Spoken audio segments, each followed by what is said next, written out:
Welcome to the Knuckleheads of Liberty.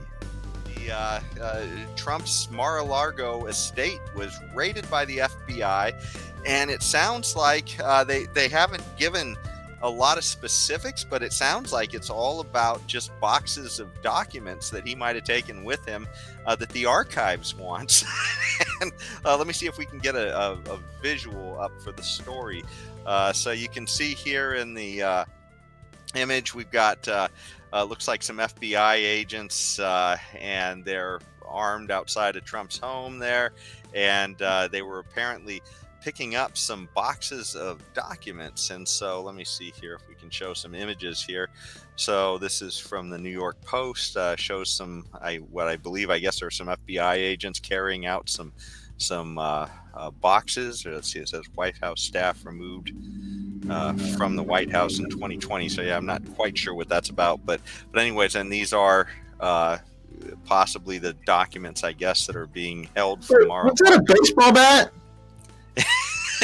Yeah, well, that's the crazy thing, right? As your president, you have this issue where you're actually getting, potential gifts or other things that technically I'm not sure if you get to keep them, and all kinds of other things like that, because you're representing the people of California, or I mean, of not California, but of the United States. Yeah. So, you're allowed to keep some of the gifts. There are certain, the federal government and our state government too. They have rules about that. They do. But I don't know if there are any rules violated here. I don't know if that's a claim, but anyway, go ahead. Yeah. So anyways, and so it's all pretty sketchy at this point.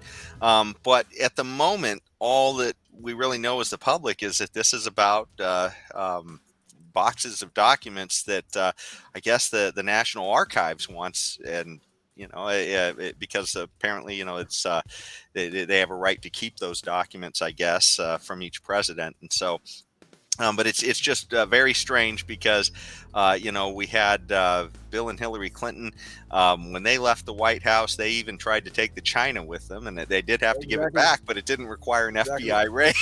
So I'm not quite sure. And there's been other instances as well of other staff and also possibly other presidents who may have had some materials, and you just simply you have a conversation, I guess, with attorneys, and the stuff eventually gets turned over. So this is all very strange. What do you guys think about this? This seems like are we at the point of no return with this? This is pretty crazy.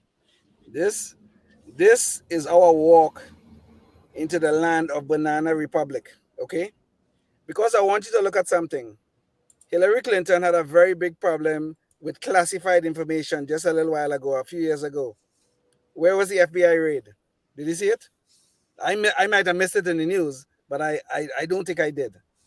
Hunter Biden, right now, as we speak, is under investigation for God knows how many plans, for God knows how many possible crimes, including a gun issue where he purchased a firearm and he lied on the form, as far as we know. Where's the FBI raid? Sandy Berger, who used to work for Bill Clinton, stole information from the National Archive. He destroyed some of it. Some of the classified information he destroyed. Where was the FBI raid? Don't you see what's happening here? These are political prosecutions. That's what's going on. These people intend to destroy Donald Trump. I'm not here to defend Donald Trump, but I'm here to defend an American citizen who's supposed to have rights just like everybody else. And they intend to destroy this man because they're afraid of him running in 2024. Maybe he's not playing the games that he's supposed to play as he should, but they intend to destroy him. These are nothing but political prosecution. We are now in a banana republic, and this man who's heading the our attorney general, the federal attorney general, Merrick Garland, is a lunatic. That's what he is. So maybe they'll come after me pretty soon for saying that. But this man is a lunatic. How could you raid the home of an ex-president? Okay, you don't agree with him on everything. Okay, he has some policies that are kind of crazy. I would agree, but he's an ex-president. Regardless, he's an ex-president, and you make an unannounced raid into his home. There's something wrong here. Seriously wrong.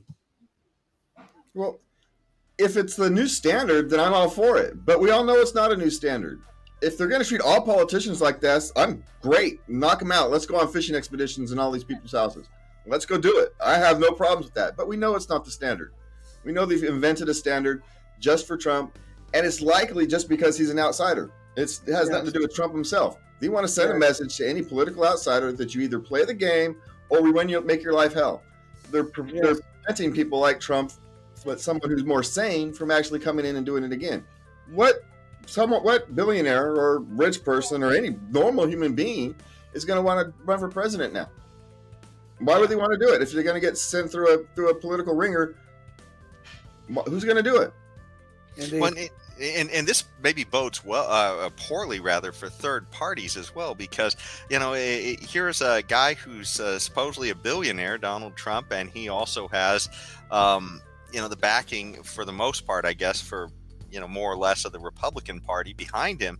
And if this can happen to him, imagine a libertarian candidate if if they were to be the subject of this what appears to be potentially a weaponized government coming to step on you if you're outside the bounds. And of course, as a libertarian, we're much more likely to be outside the bounds of what they consider normal. They're normal to the path right off the cliff, that they're taking us over with debt and war and everything else.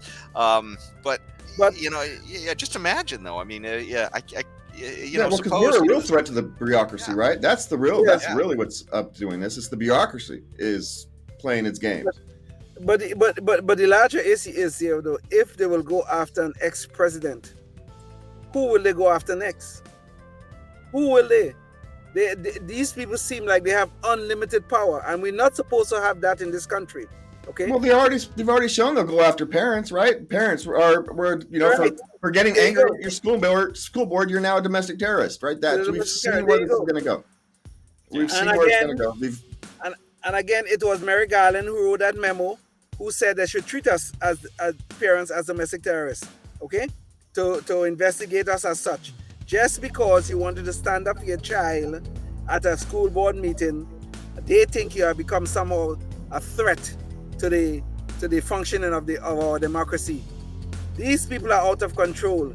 And if we don't do something about it, we as voters in this land don't do something about this, we're going to lose our country, and we're going to lose it fast. Because if they can go after an ex-president like this, who knows where they will stop next?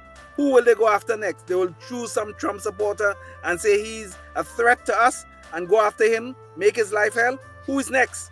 I don't know. Life, liberty, and the pursuit of happiness, always.